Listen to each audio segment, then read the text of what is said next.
हाँ जी, complete web development course from beginner to advance and guaranteed placement assistance program में आप सभी का स्वागत है। यहाँ आपको कोडिंग क्वेश्चंस, प्रोजेक्ट्स, असाइनमेंट्स सब करवाए जाएंगे। सिर्फ विश्वास आपको करना है।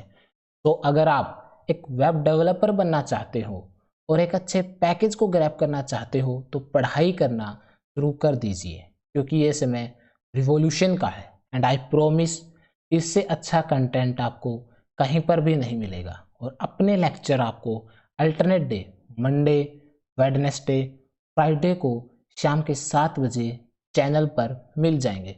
और उसके रिगार्डिंग सभी मटेरियल टेलीग्राम चैनल पर मिलेगा, जिसका लिंक डिस्क्रिप्शन में है।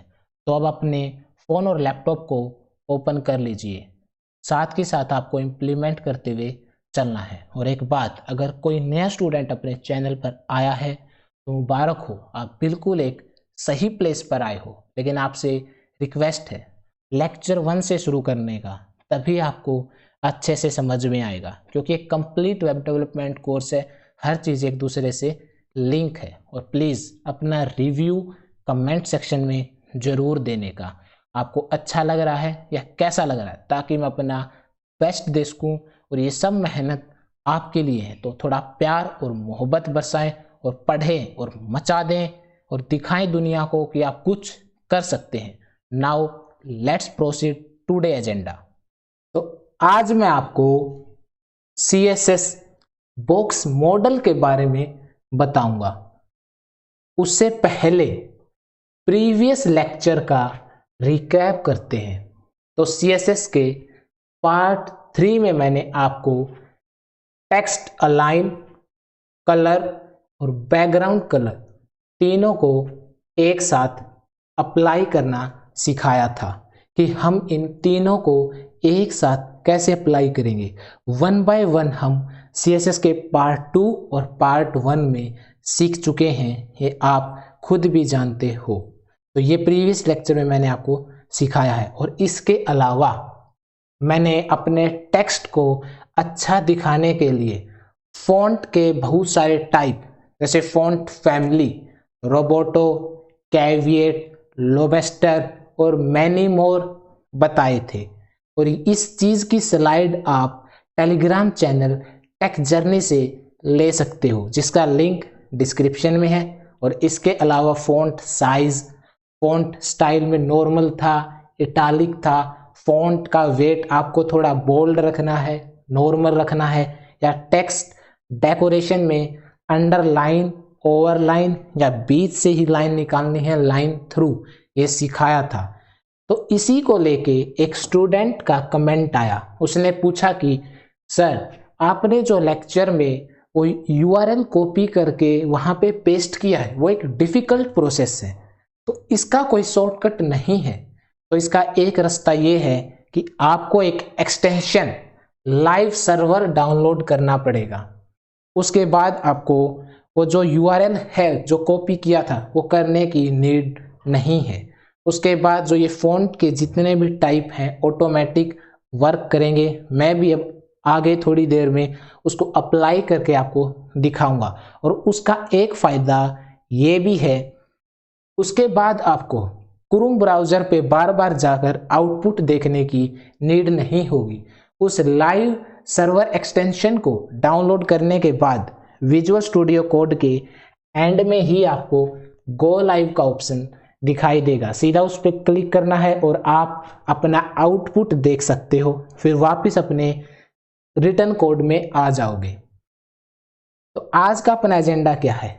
आज मैं आपको बॉक्स मॉडल के बारे में बताऊंगा और उसी की कुछ प्रॉपर्टीज, हाइट और विड्थ बताऊंगा। और जो बैकग्राउंड साइज और बैकग्राउंड इमेज है, ये अपकमिंग लेक्चर में आपको बताऊंगा। तो आज हम introduction to CSS box model करने वाले हैं। तो CSS बॉक्स मॉडल में आपको ये पता होना चाहिए कि every HTML element on A web page is a rectangular box. मतलब प्रत्येक HTML एलिमेंट, जैसे हेडिंग टैग है, पैराग्राफ है, बटन है, वो एक वेब पेज के अंदर एक रेक्टेंगुलर बॉक्स होता है। और CSS बॉक्स मॉडल में आपको ये एक इमेज दिखाई दे रही है, इसके जो कॉर्नर हैं वे थोड़े राउंडेड हैं। तो अगर आप भी ऐसा करना चाहते हो तो उसके लिए हमको CSS का ही यूज करना पड़ेगा। CSS क्या है? Cascading style sheet. तो उसके लिए हमको बॉक्स प्रॉपर्टीज सीखनी होगी। और अभी मैंने बताया कि हर HTML एलिमेंट एक वेब पेज में एक रेक्टेंगुलर बॉक्स की तरीके से होता है। तो हर रेक्टेंगुलर बॉक्स की अपनी कुछ प्रॉपर्टी है, उसकी कुछ हाइट है, विड्थ है, मार्जिन, बॉर्डर और पैडिंग, ये चीजें हैं। तो हाइट और विड्थ तो आप पहले से ही जानते हो, एक रेक्टेंगुलर की हाइट भी होती है और विड्थ भी होती है। तो अब यहाँ पे एक इमेज में देखिए, एक रेक्टेंगुलर बॉक्स है, तो उसके अंदर एक कंटेंट है। तो कंटेंट और बीच में ये थोड़ा दूसरे टाइप का कलर दिखाई दे रहा है, ये क्या है? पैडिंग। और इसके बाहर क्या है? बॉर्डर। तो आपको हमेशा ये लर्न रखना है कि कंटेंट और बॉर्डर के बीच में पैडिंग होती है और बॉर्डर के बाहर मार्जिन होती है। आपको अगर ये दो शब्द पैडिंग और मार्जिन अभी समझ में नहीं आ रहे हैं, कोई दिक्कत की बात नहीं है। आने वाले लेक्चर्स में हम इसको बहुत बार अप्लाई करेंगे और ये दो मोस्ट इंपॉर्टेंट प्रॉपर्टी हैं अपने वेब पेज को ब्यूटीफुल दिखाने के लिए। हम बार बार इसका अप्लाई करेंगे जिससे अपना वेब पेज बहुत अच्छा दिखाई देगा। लेकिन आज का अपना मोटिव क्या है? हाइट और विड्थ को अप्लाई करना। तो आज क्या है? हाइट को और विड्थ को अप्लाई करने वाले हैं। तो है क्या? CSS बॉक्स मॉडल में जो हमने प्रीवियस लेक्चर में बैकग्राउंड कलर के आगे टूरिज्म, प्लान यूर ट्रिप और गेट स्टार्टेड लिखा था, इस पे हम हाइट अप्लाई करते हैं कि ये कैसा दिखाई देगा। तो हम अपने कोड प्लेग्राउंड में वापस चलते हैं। तो ये अपना था जो हमने पिछले लेक्चर्स में यहाँ पे इसको छोड़ा हुआ था। तो आपने अगर पिछला लेक्चर देखा है तो बहुत अच्छा, लेकिन अगर आप ये लेक्चर देख रहे हो तो इससे पहले प्रीवियस लेक्चर जरूर देखना, तभी आपको ये चीज़ें समझ में आएंगी। तो अब क्या है, जो पिछले लेक्चर्स में हमने इतनी चीज़ें करके छोड़ी थी, तो अपना आउटपुट क्या है। उससे पहले मैं आपको एक लाइव एक्सटेंशन कैसे डाउनलोड करते हैं वो बता देता हूँ। तो आपको ये यहाँ पे ये दिखाई दे रहा होगा एक्सटेंशन, तो इस पे आपको क्लिक करना है। मैंने लाइव सर्वर डाउनलोड कर लिया। आपको यहाँ पे सिंपल सर्च करना है लाइव सर्वर, तो आपको ये ऐसे दिखाई देगा। इस पे क्लिक करके सिंपल आपको इंस्टॉल करना है। इंस्टॉल करने के बाद जैसे ही आप इसको इंस्टॉल कर लोगे तो आपको यहाँ पे गो लाइव का ऑप्शन दिखाई देगा। तो इसके बाद आपको वहाँ पे कोई URL पेस्ट करने की कोई नीड नहीं, क्रोम ब्राउज़र पे जाके आउटपुट देखने की कोई नीड नहीं। आप यहीं से डायरेक्टली अपने दोनों काम बिना हेजिटेशन के आसानी से कर सकते हो। तो अब अपना हाइट को अप्लाई करना अपने को दो। तो हाइट को अप्लाई कहाँ पे करेंगे? डिव कंटेनर पे। डिव कंटेनर पे क्यों अप्लाई करेंगे? क्योंकि ऑटोमेटिक सभी पे अप्लाई हो जाएगा। एक बार हम अपना आउटपुट देख लेते कैसा दिखाई दे रहा है। तो अपना आउटपुट कुछ इस तरीके से है।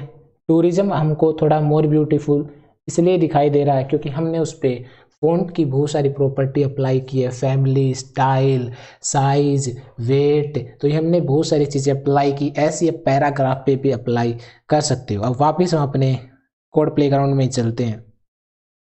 तो यहाँ पे tourism.css में जो एक कार्ड दिखाई दे रहा है, यहाँ पे हम स्पेसिफिक हाइट लिखते हैं।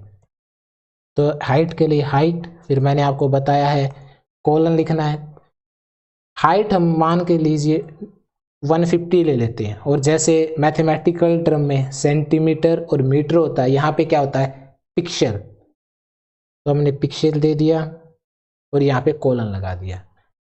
अब वापस हम अपने आउटपुट सेक्शन में चलते हैं। उसके लिए हम अब आपको क्रोम ब्राउज़र पे जाने की कोई नीड नहीं है, सीधे आप यहाँ से गो लाइव के ऑप्शन पे जाओगे तो आपको दिखाई देगा। तो आप देख रहे हो कि जो बैकग्राउंड कलर उसकी हाइट कुछ बढ़ गई है, पहले से कुछ ज़्यादा आपको दिखाई दे रही होगी। अगर फिर भी माइनर ही चेंज आया, हम और बढ़ा देंगे, 150 से 250 करते एक बार, तो आपको थोड़ा और अच्छे से अपना आउटपुट दिखाई देगा।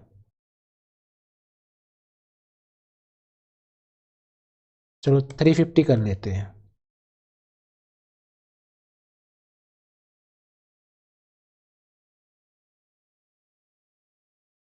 तो अब देखिए आपको अपने आउटपुट में हाइट 350 पिक्सल दिखाई दे रही है। तो इस तरीके से आप अपनी आउटपुट को ब्यूटीफुल दिखाने के लिए हाइट अप्लाई कर सकते हो। तो एक बार वापस वहीं पे चलते हैं।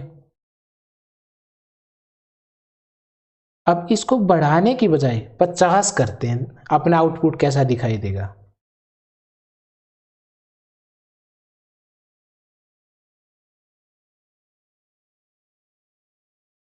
तो ये देखिए बैकग्राउंड कलर सिर्फ टूरिज्म पे ही आया, पैराग्राफ पे और बटन टैग पे तो आया ही नहीं। क्यों नहीं आया? क्योंकि हमने हाइट को 50 पिक्सल ही रख के छोड़ दिया इसलिए। तो वापिस से इसको अच्छा दिखने के लिए 150 करके छोड़ देते हैं। अब वापिस हम अपने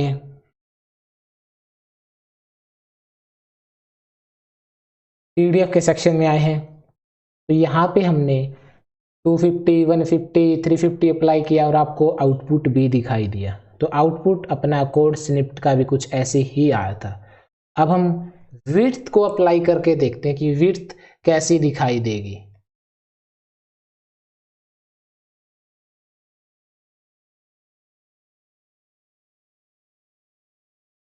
तो उसके लिए आपको यहाँ से विड्थ प्रॉपर्टी और वैल्यू क्या लिखनी है, मान के चलिए 50 लिखते हैं।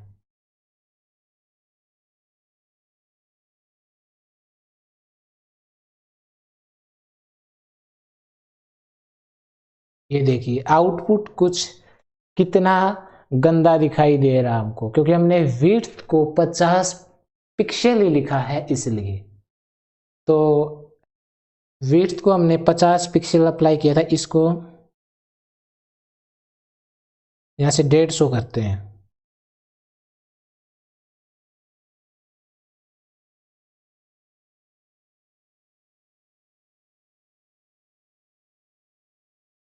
तो ये अभी यही इतना है। तो आप इसको बढ़ा के 250, 350, 450 और मैनी मोर इस तरीके से आप अपने आउटपुट को बार बार अप्लाई करके देख सकते हैं कि वो कैसा दिखाई आपको दे रहा होगा।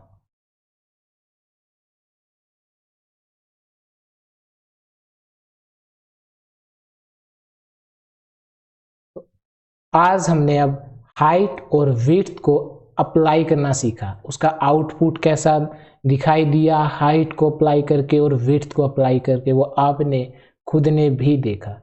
तो आज के लिए इतना ही है। अभी अपना CSS बॉक्स मॉडल कंटिन्यू रहेगा, क्योंकि नेक्स्ट लेक्चर में हम बैकग्राउंड इमेज को भी अप्लाई करना सीखेंगे। और अपना फीडबैक कमेंट सेक्शन में देना ना भूलें, क्योंकि ये हमारे लिए बहुत प्रॉफिटेबल होता है। तो आज के लिए इतना ही। Thank you. जय हिंद।